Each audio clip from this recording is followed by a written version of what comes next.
working as a fitness instructor, a swimming teacher, a life-saving instructor, first aid instructor, a scuba diving instructor, and I still do all of those things. Well done. I'm still involved in all of those things, and I have no intention of stopping anytime soon.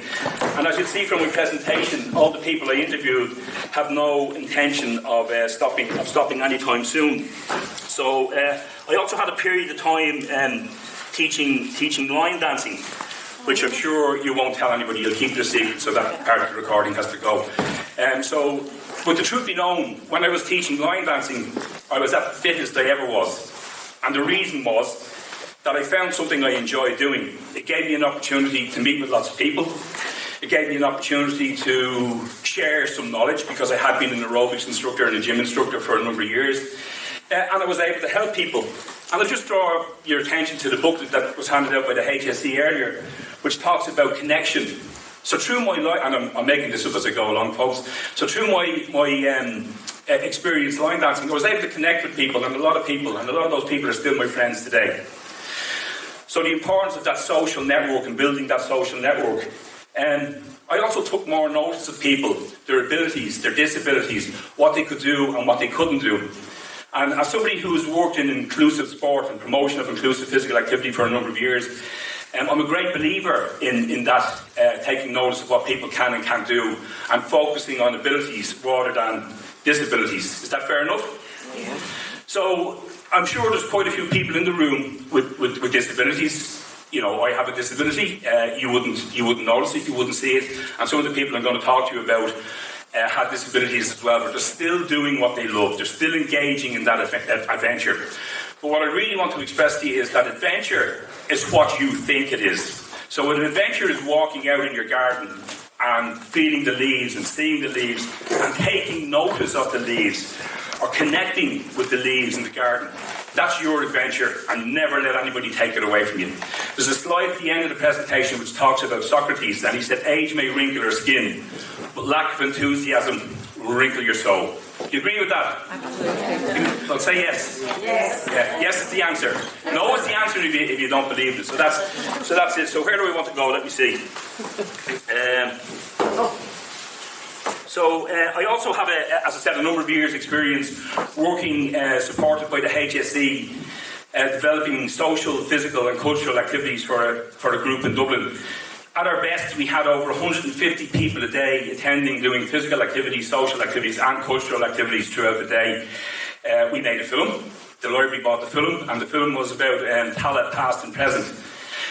For me, as a physical activity instructor at the time, my remit was to get them to go to the library, do a little piece of research, come back with work, and to go to lakes and rivers and experience the lakes and rivers. That's what I wanted them to do. They had great fun. They made an absolute show of me one time. I'll tell you a quick story about one of the guys. They didn't want to walk in the river. We're talking about the Partholonians, the occupation, the whole lot, the 800 years. So, you know, when the priests used to walk through the water, and they'd walk through the water so the dogs couldn't catch them. And one of the guys said, you have to walk through the water. We can't walk through the water. It was freezing. It was an October morning. And so I walked through the water about 10 times, and when we got back to the place, I said, did you get that shot on the video? He says, no, we were just messing with you. He had no film in the camera. He was 80, Lord of mercy on him, he's dead now, but he was 85, he was 85 at the time. So that was an adventure. So I'm going to talk to you about scuba diving, sea swimming and hill walking. And the oldest person I taught to scuba dive was 70. He's not scuba diving anymore, he's now 75. He's not scuba diving anymore, but he is snorkeling and sea swimming. And I think it was the restrictions during COVID that made him stop scuba diving. He was restricted. So we'll move on. So we all know that we're aging, and we can do nothing about the aging process. That's just going to happen. Okay. But what you have to remember is that aging in itself does not make you sick. Can't stop it. You can't stop it. However, there's an analogy I read in the book, and I'll refer you to some books that you might read or you might listen to, that talks about if you take a machine that creates aging or cuts bread. So the aging process is the machine that cuts the bread. And the machine is designed to cut bread every 2 minutes. So it cuts 12 slices every 2 minutes. Is everybody with me so far? So 12 slices of bread every 2 minutes, and the machine can cut the bread. Yeah? But if the bread is hard, no matter how hard that machine works, it can't cut the bread. Does that make sense? Or it can't cut 12 slices in 2 minutes. So with that, I want everybody that can or is willing to stand up. Please stand up. Okay, brilliant. Sit back down again. Those of you that didn't make it, that's fine. But those of you that did, that's your first squat today. There'll be a second squat later on. So the analogy is that if we keep doing physical activity, which is on this list here from the book that was just handed out to you by the HSE, if we're active and we do things to keep learning, well, then we live a healthy life and our quality of life will improve. Okay? So let me talk a little bit about the image on the picture. And the quote that's there from George Bernard Shaw, that we don't stop playing because we grow old because we stop playing. So as I just said, we can do nothing about the ageing process, but our attitudes matter, and that was mentioned earlier on. Be calm and keep going. And I'm struggling to do that here as I present, but I will be calm. And I have a former lecturer of mine in the audience, so we won't. One of my great lecturers back in the day. I won't mention your name. But so our attitudes to things and attitudes to things that we do are really important. How we adapt our attitude. So remember what I said. Your adventure is your adventure. What I'm going to talk about may seem a little bit too adventurous for some of you, but for a lot of you, it's not. And if it is, you find your adventure and you do it. Don't let anybody define your adventure. Your adventure is your adventure. Is that clear? Yes. Yeah? Okay, so it's a subjective and a malleable process. So the people in the picture, they action all the time. It's a mixed group. I'd say the average age there, it doesn't look it, but it's probably 70 years of age. The leader of that group is 76 years of age, and a male and a 74-year-old female that lead that group. And they were one of the first groups that I met when I started my research 6.5 years ago. And I had to check my own ageism, because when I was going walking with this group, I said to myself, these will be nice, easy, handy walks. There'll be no challenge for me. So I turned up rather than in boots, in rugged runners, but runners nevertheless, shorts and a t-shirt. And the 76-year-old said to me, "Where do you think you're going?" And I said, "Well, I don't know. You're leading the hike. Where are you bringing me?" So he took me to Lugnaquilla, which is what I think it's the third or fourth highest mountain in Ireland. And I'm kind of going, doing Lugnaquilla, and I'm looking around at the group, and I'm making judgments. That these are not able for this adventure. They were well able for the adventure. There was no problem. So as a result of this research, this piece of research with this group, and I did swimmers and scuba divers as well, I've learned not to make judgments about age or people's abilities, or my own abilities. But unfortunately, ageism is rife. Ageism exists. People make judgments about age all the time. It's getting better, it's improving, but it does exist. So there are young people in this group in their, say, mid-20s, late 20s.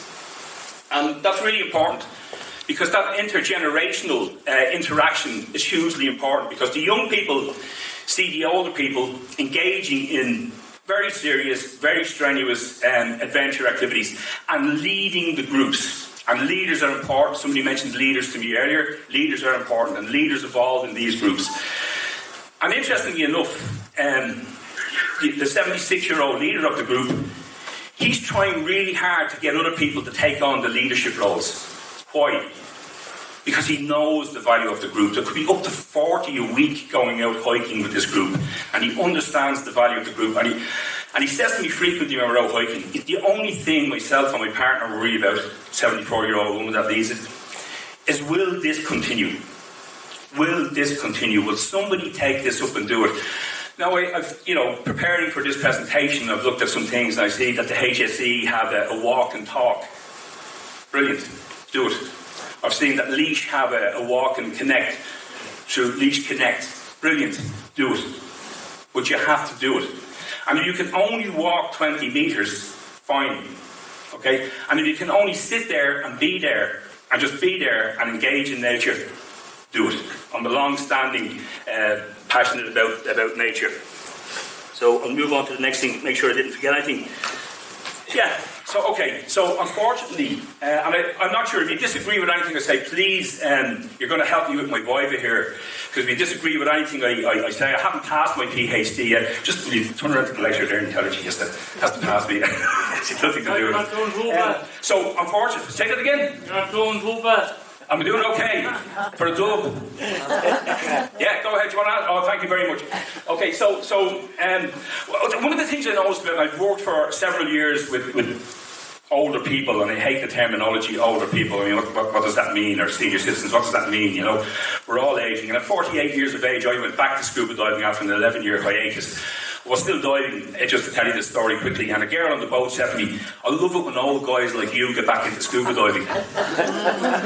She's now speaking with the fishes. Okay? No, not true. She's a nurse, actually. I couldn't believe she said it to me. So aging, look at the first image there. What do we see? Aging and a stethoscope. So we're associating, these are random images from the web. Aging and sickness. Or aging and disease, or aging and neediness. And that constant pathologizing of aging is wrong, and it's damaging. And all the research would point that way. That listening to negative views, negative stereotypes about aging is damaging to your health, mental, physical, and social health, because it erodes your confidence. So I firmly believe that we should challenge it at every opportunity, and that's what my PhD is really about, challenging aging. Now remember, some of the people that I did adventures with were serious adventurers, even to the extent of one 80-year-old climbing Everest, and not quite to the top, but to base camp. I don't do that. I'm not that serious an adventure, but I love the outdoors, and I love being outdoors. And I know I much prefer to be on the mountain here talking to you than standing up here. So I know what it does for my quality of life. So I'm biased. I have a bias. Okay, I'm biased about outdoor adventure. And there's research now that suggests that even looking at images of nature is good for your mental, physical and social health. And people are using virtual reality goggles, VR goggles, sitting in rooms looking at it. Personally, I prefer to be outdoors doing it. But if it works, it works. Does that make sense to you? Yeah. I'm still squeezing the ball. Yeah. Okay, so look at the next image. Gives an image of that kind of metamorphosis, if you like, from a baby to being in a wheelchair. Hardly motivational, is it? No. So the assumption from the image is that, you know, you're born, you go through your middle life there, your teenage years, and then you end up in a wheelchair. That's not always the case, and it's not necessarily always the case. I recognise that can happen for some people, it's not always the case. The other image showing the kid on the world and the planet, the seesaw, and showing that the older person is fast outweighing the children. Well, let me give you a frightening statistic from the Irish the International Council of Active Ageing, rather. 65-year-olds. There will be more 65-year-olds in the world than 15-year-olds. Anybody hazard a guess when? 2030, 2051 maybe? Long way away. Yeah. Does anybody know? 2024. 2024. It's going to be more 65-year-olds. So it's more important than ever. There's an ageing demographic, and that's great. But our attitudes to ageing and older people has to change. It has to change. We have to be more positive about it. We can't fear it. It's going to happen anyway. We agreed with that. Did you agree with me about the machine and the loaf of bread, and if the loaf of bread is harder? Yeah. Yeah? Oh, so everybody stand up again. Okay, put your hands in the air. Gerald, you put your hands in the air down there. Sit down. You've just done your second squat. So now you've probably heard about the gym business of isometric contractions. I want you all to put your hands in the air and stuff your tummies in. Okay, hold up your chin. I'll hold up both mine. Yeah, brilliant. Okay, so those movements, they're really important movements. That's a shoulder press in the gym for those of you that don't know, and most of you do know. And you bring your arms together, you're doing a pec deck. And whether you're lifting weights or just lifting your arms, that's enough. That's exercise. So the next one, referring to aging as the senior time bomb or the aging tsunami. You pick your headline. You pick your headline. It's all negative. And it shouldn't be. There's a lot of positivity out there, cliche, trendy, and it's really coming around to that way of thinking. That the age itself doesn't matter. What matters is the attitude. Your own attitude and the attitude of the people around you. In other words, the environment that you're in. The environment that you create for yourself. That matters. So all the groups that I had adventure with, I didn't see any of them as forgetful, slow, lonely, sick, vulnerable, grumpy, frail, poor. A word cloud taken from a series of documents that I looked at on the web and other sources, and this is what came out. So forgetful is the word that's used most. Where am I now? Oh yeah, I remember. Okay, sorry. But the point I'm making is that we all forget things. But if you forget something when you're older, my age, or older, people say, oh, that's because you're old. That's ageism. And that's just not true. I forget things because I've always forgotten things. Not because I'm 61, as it happens. Yeah? So I forget things. It's not because I'm old. It's because I forget things. So the next one then is you probably can't see the guy in the walking stick, a traditional picture of somebody that's old. I'm sure if you need to use a walking stick, you absolutely should. If you need to use a frame, you absolutely should. If you need to use a wheelchair, you absolutely should. That's what you should use. So I go into a nursing home to see my mum. I try and get in 2-3 times a week, who is in what I would call the late stages of dementia. She's now stopped knowing who I am. She hasn't a clue who I am. I'm the nice man that buys her apple tart. Oh, that's great, because I'm still the nice man that buys her apple tart. She's not throwing the apple tart at me. You know, she's just saying, there's a nice man buying me apple tart. But I make sure she has an adventure every day. And that adventure could be singing, it could be dancing, it could be going out for the apple tart, it could be talking about the flowers, it could be feeding the flowers. But I'll tell you a little story about her in the early stages of her dementia. They were starting to put my mum in a wheelchair. Fine, they needed to do that. They were concerned that she'd fall. And they wouldn't let me take her out without bringing a Zimmer frame. So we went to a place called the Hellfire Club. Does anybody know that? Dublin is somewhere where I walk a lot. And it's a great place, great stories, and a lovely place to walk. And I had her in the passenger seat of the car. I had her Zimmer frame in the back of the car, and I was getting out of the car to get her Zimmer frame. And she wasn't allowed to walk without the Zimmer frame. And she got out of the car. I couldn't see her. She was gone. She had walked over to a tree that happens to be her favourite type of tree. Don't ask me what. I think it was an ash tree. But she'd walked over a tree without the Zimmer frame. No miracle attached in that. Just that attraction to nature and the natural environment. She wanted to be there. She wanted to go over to that tree. And of course I walked across the car park, which was less than 100 metres. But it was further than she'd walked for months without the use of the frame. And I said to her, you forgot your frame. Oh. And then she started holding onto the tree. Yeah? Okay, so just to give you a little bit about my background is sports science and leisure management. And one of my lecturers in leisure management is here in the room, so making me even more nervous. Never made me nervous, always very encouraging. I went back to the mature student to do my leisure management BSc, and I'm now trying to complete a PhD in this whole area of outdoor adventure. And so that's it. So if you look at the information there, a negative view of old age, whether held by others or ourselves, is harmful. It affects health, mental and physical, social well-being, and the extent to which we enjoy our life.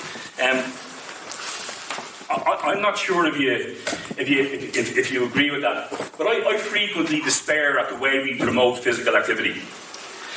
We promote physical activity, you won't get dementia. It'll reduce dementia by 30%. You won't get hip fractures. It'll reduce hip fractures by 65%, and so on. You won't get colon cancer, you won't get breast cancer, blah, blah, blah. And that's how we often promote physical activity. And then we talk about tobacco use, harmful use of alcohol, unhealthy eating, and physical inactivity, and you'll get sick. Many people have heard those stories over and over and over again. Okay, well, I'm here to promote ageing in a very different way to you. And I'm here to promote physical activity in a very different way to you. I'm here to promote it for all the positive things. Now remember, adventure is malleable and subjective. Your adventure is your adventure. But I'm here to say, why not like the image on the top? apart from myself in the blue, jacket in the middle, and the guy in the right, those guys are well into their 70s.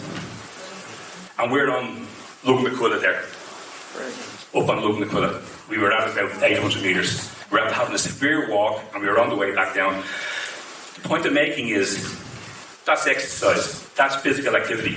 And if you do activity outdoor, the research suggests that you will be active for longer outdoors.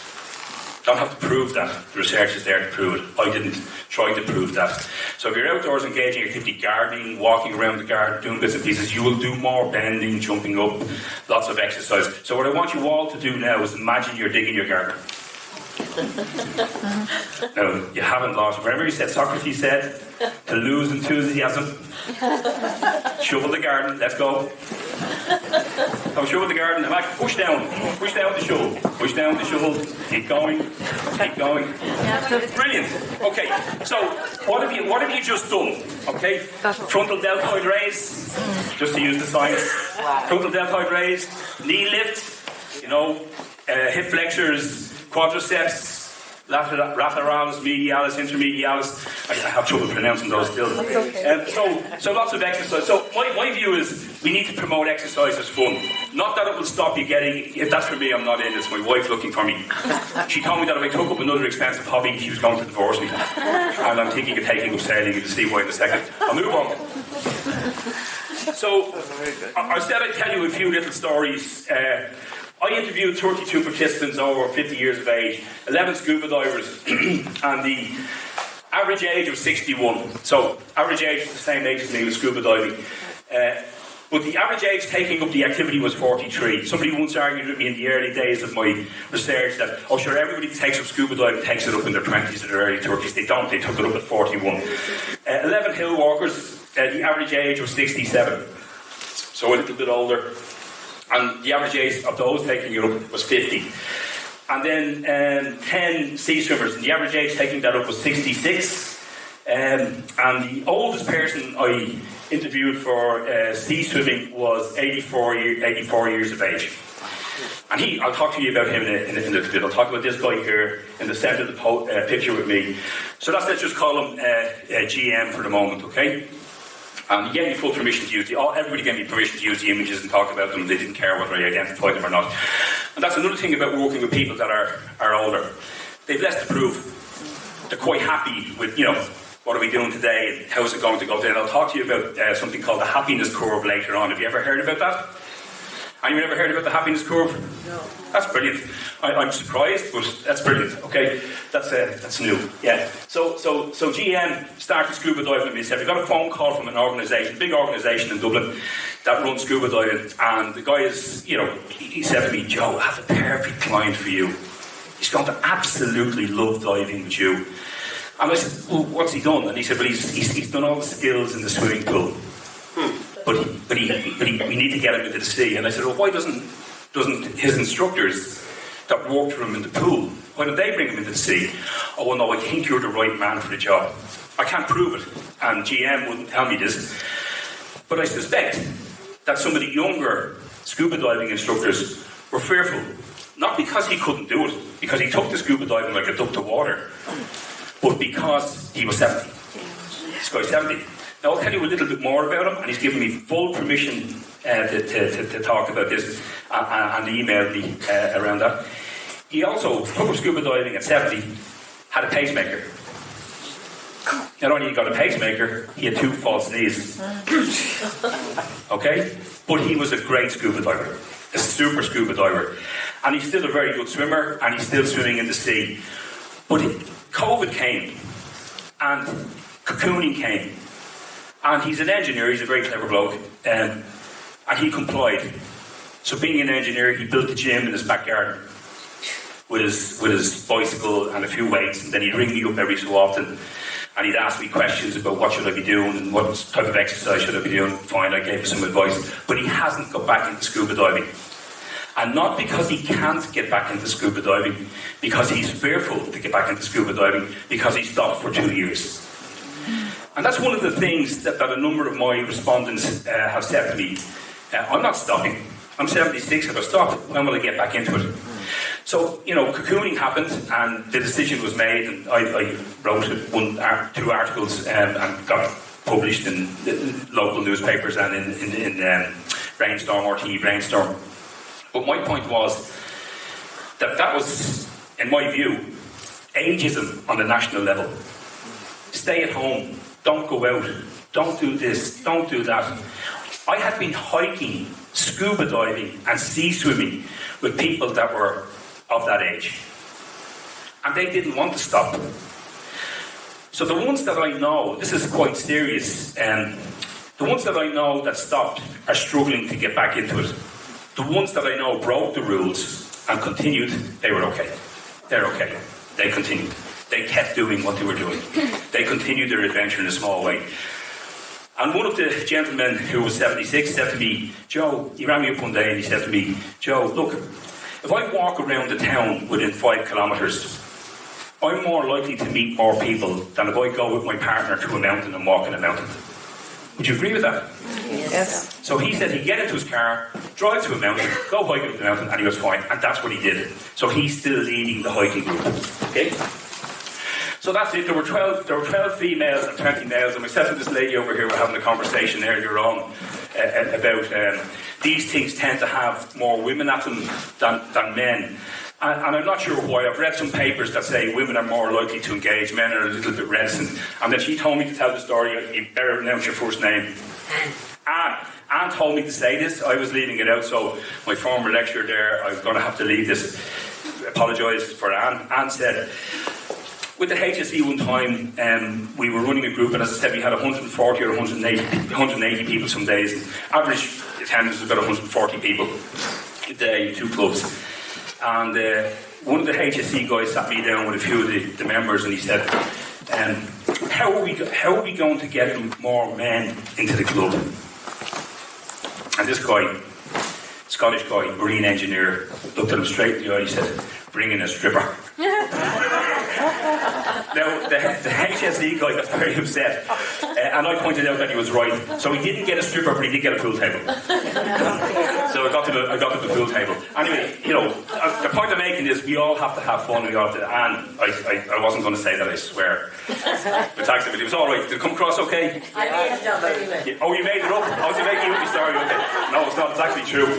So all of the people in these images, they're purposely there because they're all dealing with physical challenges and mental challenges, and all of them are using outdoors, the great outdoors, the hill walking, the hiking, and the sea swimming to deal with those problems. And some of the problems are medical, and some of the problems are psychological. But these are people that I interviewed, and they're all using the great outdoors to get their health together. As I said, I'm very anxious doing this presentation.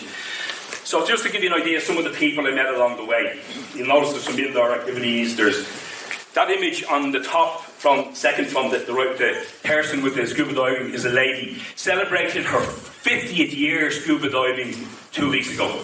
Wow. So she didn't start scuba diving until she was 29 or 30. Okay?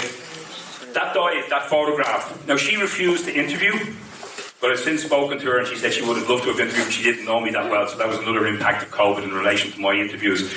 I didn't get a chance to develop the network, so the way I did my research was, if you were into scuba diving or hiking, I went hiking with you for 3 occasions, or I went scuba diving with you on 3 occasions. And because of COVID, I wasn't able to build those relationships as well as I was. So I was on a weekend in Inishturk with her a couple of weeks back, end of August, and we were walking up the hill, and she said, God, I'm really sorry I didn't interview with you. I'm not going back, but she'll tell you about the impact on our quality of life and the importance of the club. But I'll go to another group that I didn't interview either. So the third photograph on the bottom from the right, apart from me, and I'm second from your left, that's me. Everybody in that photograph is over 80 years of age. 2 of them over 85, the plus side of 85. They walk every day in the local Dodder Valley Park. Thank God for the council. They've done great work in presenting this park and making this park accessible for walkers, accessible for cyclists, accessible for kids, there's a BMX park there, and I'm now buying a BMX bike. I'm allowed to do that because my wife said that's not expensive. But the divorce will be in situ if I buy anything more than a BMX bike, but I'll talk about that in a second. So they walk twice a day. They mix with a broad range of people. They'll stop for a chat all the time. I got to know them quite well. And they didn't interview for my PhD, but they did interview with me for the COVID restrictions and stuff like that. They had very strong views about COVID. All of them will tell you about the impact of the walk in their local park on their quality of life. And as a result, they get a lot of social engagement out of that. So at this stage, I presume you have it that I love outdoor adventure. Okay, so what do you see in this image? Happy? Yeah, happy, yeah. Anything else? Young looking happy man. Young. Are you married? Yeah. So young looking and happy, yeah. You see Healthy. A happy man on a boat. Yeah. So I'm on a 36-foot yacht. I'm sailing it off the coast of Arklow. I'm navigating, so I'm learning. I'm making autonomous decisions because I'm driving the boat in and out of things. Do I look competent? Yeah. Yeah, well, I'm not. I don't know how to sail. I have an idea that wind goes into these big sheets and it pulls you along an ocean. The point I'm making is somebody trusted me to sail their 36-foot yacht. Now they're getting divorced currently from their husband who bought the yacht. But no, seriously. They trusted me to sail that boat. So they had faith in me. There was no negativity. Don't let him sail the boat, he's too old. Yeah, there's the boat, Joe, you know what to do with it. Point it into the wind and sail it. So if you like the facilitation, and the HSC spoke about opportunities earlier on for facilitation. The opportunities are there, but you have to take them. As I said to you earlier on, aging won't make you sick, but your attitude and other people's attitude around you, it will. It will. Okay? No doubt. So anyway, what happened? I have a new goal. And my new goal is to buy a boat, sail up and down the coast of Ireland or overseas. That's my new goal. Does anyone know a good divorce lawyer? Because Gráinne is my wife's name. She will divorce me. But she liked the idea of a boat because she said, if you're annoying me or you're snoring, you can sleep in the boat. Yeah. That was it. So I started this research, as I said, in 2016, and now a little bit of serious stuff, okay? And then, as I was doing the research, December 2016, so I didn't really start in the main thing doing my literature review or my, reading the papers or reading the stuff until 2017, then 2018. Then in 2000, the World Health Organization, the United Nations, launched their 2020 to 2030, a decade of healthy ageing strategy, or concepts, or suggestions for the world to engage in. And they talk about three main pillars: functional ability, intrinsic capacity, and environment. So that's the environment you create, which I mentioned earlier, the environment you live in, the environment you work in, the environment that you play in. Yeah? And they talk about combining the intrinsic capacity, that's your ability to do things, to be and do what you value. They talk about autonomy, dignity, integrity, freedom and independence, lots of things. I don't need to read it to you, you can see it all there. Talk about mental capacity, energy and balance, cognition, psychological capacity, opportunities to facilitate movement, natural or built environment, relationships through others and animals. I don't know if any of you were here for the earlier talk and the earlier presentation, but they did a Wordle thing where they asked people to type in a word and then put it up on the screen, the most popular word. And one of the things that came up a lot was playing with pets as being important to your mental health. Engaging with your pets, engaging with animals, so effectively engaging with nature. Here it is from the World Health Organization and the United Nations. Now, I put it to you that you can look at anything on that board and I can justify outdoor adventure, bearing in mind that outdoor adventure is your adventure. If you go out to pick strawberries and that's your adventure, that's your adventure. Nobody takes that away from you. I am talking about scuba diving, sea swimming and hill walkers, but your adventure is your adventure. And I would put it to you that outdoor adventure can address all of those. Okay? Move on. So I won't dwell on the graphs, okay? But just to say that we are all aging, and by 2051, almost 30% of the population will be over 65. When I go home now, I'll cut the grass. You what? When I go home now, I have to cut the grass. You have to cut the grass. Yeah. No, you can stand up again, sit down again. Or you can go home again, you have to cut the grass. You can go anytime, no problem. So aging, and we're all living longer. That's the good news. Okay? And the other good news is aging, just getting old, that doesn't make you sick. Your choices make you sick. And sometimes the environment around you, so lack of transport, I heard people talking about it earlier, or having to phone up when my back was badly injured. Somebody mentioned that. Who was that said that? And having to do things. That kind of an environment, that will be damaging. That is damaging. But I can see changes in the 6 years since I started my research. And a lot of the stuff that's happened, outdoor activity, the government's plan, Sport Ireland's plan to get everybody to make physical activity accessible for everybody. Have I missed anything? Hold on. Yeah.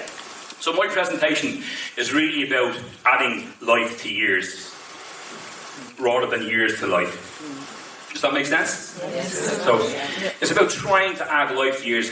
I keep going back to adventure is your adventure.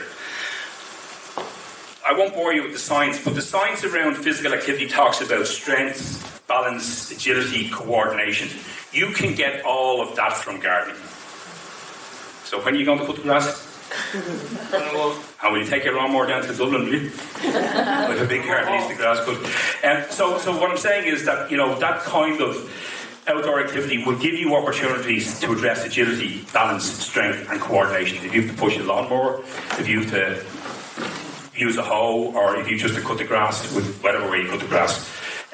Certainly climbing a mountain, you have to pick up a rucksack, you have to carry your rucksack, you have to watch where you're walking with balance. If you walk through a park, it's the same. And the really good news is, for those of you that aren't exercising, those of you that aren't exercising at the moment, you will get better benefits than those that are already exercising. Does that make sense to you? That if you start a little bit today and progress every day, you will get a much better benefit from your exercise. Okay. So somebody told me that never, when you're doing a presentation to a group of people that are mature, put graphs on and try and explain the graphs. So I have 4 graphs on it. That says something about me, doesn't it? So what we're talking about here is, this is the Institute of Public Health, and they released a report a couple of years ago, and they talk about the increasing physical and functional limitations as people age. Yeah. And one of the major limitations, and you see this from the happiness score when I present it later, is people's attitude. So, the UN Secretary General here in the green text, I'm not expecting you to read it, but what the graph is showing is an increase in physical limitations as people age. Bear in mind, adjusting that and managing that is in your hands. And even if you're starting from a low starting point, and you know people that are frail and feeling sick and ill, okay, my attitude to that is, when I ran the senior citizens group, and some of them used to say to me, I can only do 5 minutes. And so come back to me when you're finished. It was as simple as that. If you can only do 5 minutes, do it. Do your 5 minutes. Yeah? Because my argument to this is, and the science bears it out, if you don't do activity and don't have the time to do physical activity, even gentle physical activity. Now, I do believe that you should do a little bit more gentle physical activity, but even gentle physical activity. Ballroom dancing. Brilliant. Absolutely brilliant. Coordination, social interaction, agility, balance, and apparently the group that spoke about you said not great coordination. I'm joking. Yeah, but you're right, ballroom dancing, line dancing, I said it earlier on. So the gentleman is absolutely correct. Okay, line dancing, ballroom dancing, brilliant. I lost my train of thought there, and that's not because I'm old, it's just because I'm forgetful. Yeah, what I say to people who say I don't have time for physical activity, yeah, great, no problem. So you're going to have to make time to be sick, because you are going to get sick. You don't do some physical activity, you're going to get sick, and you're going to get sick quicker. Does that make sense? But make sure it's fun. Make sure you enjoy it, whether it's ballroom dancing. So, I'm very much aware that, there are things that people, get sick. They get cancer, or you get some other sickness or some other illness. And cancer, unfortunately, is an age-related disease. But it's been proven that exercise mitigates against cancer. Healthy diet mitigates against cancer. I'm not going to go through the science of it here, but it does. Okay, they're facts. So the reality of it is that staying healthy, having a quality of life for as long as possible, is in whose hands? Your own. Now, polypharmacy can keep you alive and kicking for years. Doing some physical activity will keep you healthy with a better quality of life for longer. And one of the books I'm going to recommend to you today is a book by a guy called, I think he's a professor now, but it was Dr. Norman Lazarus, the appropriately named Lazarus. And he had a book called The Lazarus Strategy. Has anybody ever heard of it? Yeah? Did you read it? Good book? Yeah? You're nodding, giving me the thumbs up. Yeah, great book. Really good. And he makes